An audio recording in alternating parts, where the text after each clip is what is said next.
आप ही अपने मन को शांत रख सकते हैं। आप सोच के देखिए कि जीवन भर आप भागते हो नौकरी करने के लिए, धन कमाने के लिए। पर्याप्त जो होता है उस पर हमेशा शंका रहती है और प्राप्त करना चाहते हो, जबकि प्राप्त ही पर्याप्त है। बहुत पहले की बात है, एक साधु थे। उनके पास एक लंगोटी थी और एक कटोरा। कटोरा वो जिसमें वो भिक्षा लेते थे, जगह जगह जाते थे, भगवान का नाम जाप करते थे, भजन करते थे, कीर्तन करते थे और भिक्षा के लिए लोगों के यहां जाते थे। वो कटोरा सामने कर देते, जो कुछ भी भिक्षा में मिल जाता उसे पा लेते थे। जब भी कोई उन्हें भिक्षा देता था तो जीवन की जिंदगी से रूबरू करवा देते थे। कुछ ऐसा वचन उसको दे देते थे कि उसका जीवन सफल हो जाता था। यह बात धीरे धीरे फैलने लगी। सब लोग इस इंतजार में रहते थे कि आज मेरे यहां आए, मैं भिक्षा दूं और कुछ ऐसी बात कहें जिससे मेरा जीवन बदल जाए। यह बात राजमहल भी पहुंची।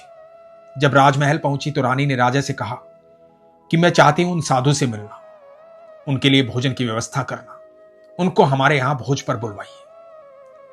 राजा ने व्यवस्था की। साधु महाराज को राजमहल में बुलाया गया। रानी ने स्वयं अपने हाथों से भोजन तैयार किया। कई प्रकार का भोजन तैयार किया। भोजन को परोसा गया। साधु महाराज को कहा गया कि आप आसन ग्रहण कीजिए और भोजन लीजिए। तरह तरह के पकवान सामने रखे थे, बड़ी सुंदर तरीके से सजाए हुए। रानी ने स्वयं अपने हाथों से बनाए थे। तब साधु महाराज ने कहा कि रानी मां, मुझे सिर्फ मेरे कटोरे में ही भोजन चाहिए, मैं इसी में खाता हूं। तो अपना कटोरा आगे किया। रानी ने कटोरे में भोजन परोसा और साधु महाराज ने बड़े चाव से भोजन खाया। चेहरे पर मुस्कुराहट थी, अद्भुत तेज था, शांति थी, सुकून था। रानी साधु महाराज को देख करके बड़ी प्रभावित थी। मन में कोई प्रश्न ही नहीं आ रहा था। इतनी शांति को, इतनी सौम्यता को एक साथ देखा था। साधु महाराज के चेहरे पर तेज देख करके सारे प्रश्न खत्म हो गए थे। रानी ने साधु महाराज को कहा कि महाराज, आपसे एक चीज चाहिए मुझे। साधु महाराज ने कहा कि हां बताओ रानी मां। रानी ने कहा कि मुझे आपका एक कटोरा चाहिए, मैं आपकी निशानी के तौर पर अपने साथ रखना चाहती हूं। बदले में मैं आपको दूसरा कटोरा दे दूंगी। साधु महाराज मुस्कुराए। उन्होंने कहा कि ठीक है। रानी ने एक सोने का कटोरा मंगवाया और साधु महाराज को दे दिया। साधु महाराज ने सहर्ष सोने का कटोरा स्वीकार कर लिया और वहां से विदा ली। जब साधु महाराज वहां से विदा लेने लगे तो महल के सैनिक आपस में बात करने लगे कि कैसा साधु है, भोजन तो चाहिए था अपने कटोरे में, लेकिन जब सोने का कटोरा मिलने लगा तब मना नहीं किया गया, चुपचाप सोने का कटोरा ले लिया। किस प्रकार का साधु है। और साधु महाराज महल से चुपचाप चले गए। अब सोने के कटोरे में भिक्षा मांगने लगे। लोग तो उनसे परिचित थे, वो बड़े प्रसिद्ध थे। लोगों को पता था कि रानी ने साधु महाराज को सोने का कटोरा दिया है। धीरे धीरे बात और फैलने लगी कि एक साधु ऐसा है जो सोने के कटोरे में भिक्षा मांगता है। यह खबर पहुंची नगर के चोर तक। चोर ने सोचा कि सोने का कटोरा, साधु महाराज उसमें भिक्षा मांगते हैं, तो ये सोने का कटोरा तो हथियाना पड़ेगा। साधु महाराज को ढूंढा। दिन भर साधु महाराज के पीछे पीछे चलता रहा ताकि साधु महाराज को पता ना लगे कि कोई पीछे लगा हुआ है, इसलिए छुप छुपा कर चलता रहा। सूरज ढल गया। साधु महाराज भिक्षा लेकर के अपनी कुटिया में पहुंचे। चोर कुटिया के बाहर छिप गया। इंतजार करने लगा कि कब साधु बाबा सो जाएंगे, कब ये कटोरा चुरा लूंगा।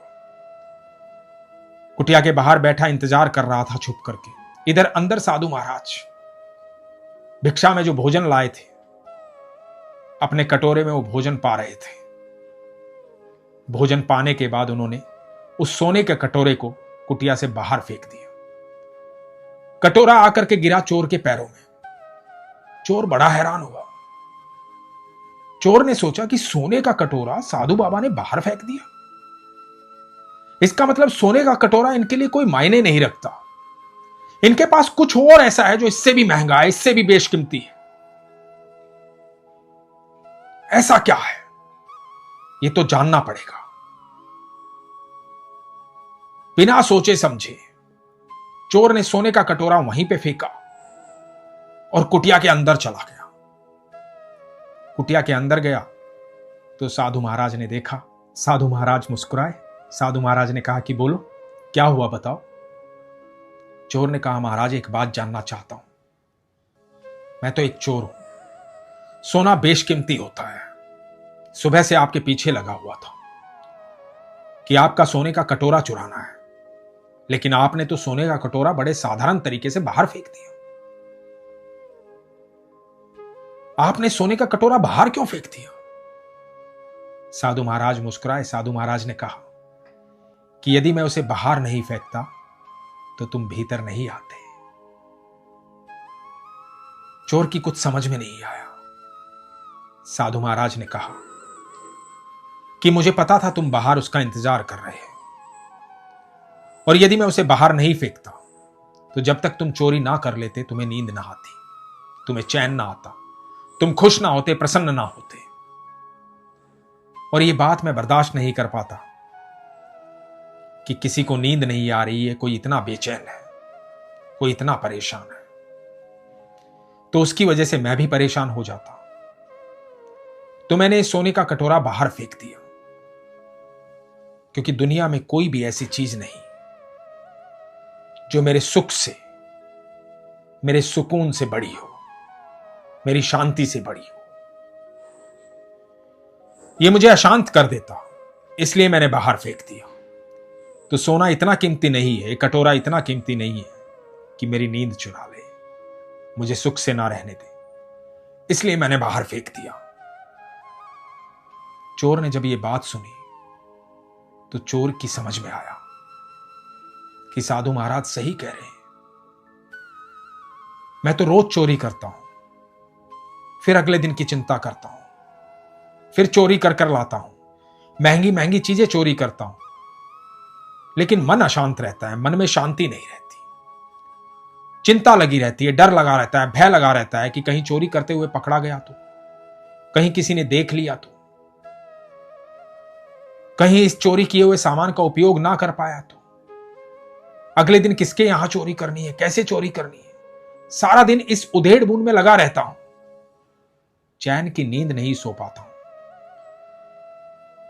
आराम से बैठ करके भोजन नहीं कर पाता हूं, जीवन में सुख नहीं है, शांति नहीं है, सिर्फ दुख है, चिंता है। दोस्तों, हमारे जीवन में भी बहुत सारी ऐसी बातें हैं जो हमें सुख से सोने नहीं देती, आराम से रहने नहीं देती, भोजन नहीं करने देती। हम सारा जीवन भागते हैं अच्छा धन कमाने के लिए, अमीर होने के लिए, सुख पाने के लिए, शांति पाने के लिए, लेकिन आप यकीन मानना, जीवन भर सिर्फ उसके लिए भागते हैं, वो मिलता नहीं है, क्योंकि हम लगातार उसके लिए भागते हैं। हम मन के भीतर नहीं झांकते हैं, दिल के भीतर नहीं झांकते हैं। हम चीजों को अपने सुख से बड़ा मान लेते हैं। हम सोचते हैं कि ये चीज हमें सुख देगी, ये चीज हमें सुख देगी, ये चीज हमें सुख देगी, लेकिन वास्तविक सुख क्या है? मन की शांति। दुनिया की कोई चीज आपको आपके अलावा सुख नहीं दे सकती। आप ही स्वयं को सुख दे सकते हैं, आप ही अपने मन को शांत रख सकते हैं। आप सोच के देखिए कि जीवन भर आप भागते हो नौकरी करने के लिए, धन कमाने के लिए, पर्याप्त जो होता है उस पर हमेशा शंका रहती है, और प्राप्त करना चाहते हो, जबकि प्राप्त ही पर्याप्त है, लेकिन और चाहिए, और चाहिए, और चाहिए। उस पर्याप्त की तरफ कभी नजर नहीं जाती। यदि उस पर्याप्त की तरफ नजर जाती तो जीवन में सुख होता। कभी आराम से ध्यान से बैठ करके सोचिएगा कि अंतिम भोजन कब किया था। कहने को तो कल रात्रि में किया होगा, आज सुबह किया होगा, अभी दोपहर में किया होगा, लेकिन क्या सच में अंतिम भोजन किया था ये? क्या उतना सुकून प्राप्त हुआ था भोजन करने के बाद जो भोजन करने के बाद प्राप्त होना चाहिए? तो आपको याद आएगा कि पूरे जीवन काल में आप 1 या 2 बार ही सोए होंगे, 2 या 3 बार ही आपने आराम से बैठ करके भोजन किया होगा, जिसका स्वाद आपको आया होगा, जिससे आपको संतुष्टि प्राप्त हुई होगी। दोस्तों, ज्यादा भागिए मत, तोड़िए मत। ईश्वर का दिया हुआ अद्भुत सफर है जीवन। इस सफर का आनंद लीजिए, खुश रहिए, प्रसन्न रहिए। इस सफर के बीच में रह करके अपने आप खुश रहिए और दूसरों को खुश रखिए, आनंद में रहिए। यहां से कुछ लेकर नहीं जा सकते हैं, यदि लेकर जा सकते हैं तो सुकून। मैं हमेशा कहता हूं, जब जीवन की अंतिम सांस आए तो चेहरे पर सुकून होना चाहिए कि हमने सफर को बड़े आनंद पूर्वक समाप्त किया है, अब ईश्वर की बाहों में जा रहे हैं। इसलिए प्रभु का नाम भजिए, सकारात्मक ऊर्जा को भीतर रहने दीजिए जो नाम जाप से आएगी। लगातार नाम जाप कीजिए और जितना प्राप्त हो रहा है उसे पर्याप्त समझिए, उसमें आनंद लीजिए। ज्यादा भागिए मत, लक्ष्य बनाइए, सोचिए कि मुझे ये प्राप्त करना है। सुकून से, शांति से, मन की शांति से हर चीज को प्राप्त कीजिए। जब मन शांत रहेगा तो सब कुछ स्पष्ट नजर आएगा। हम सब जानते हैं, उबलते पानी में कभी अपनी परछाई नहीं देख सकते हम, लेकिन मन शांत रहेगा, जब पानी शांत रहेगा तो हम परछाई भी स्पष्ट रूप से देख पाएंगे। जब मन शांत रहेगा तो जीवन का लक्ष्य भी स्पष्ट तरीके से दिखाई देगा और लक्ष्य बड़े साधारण तरीके से प्राप्त होगा।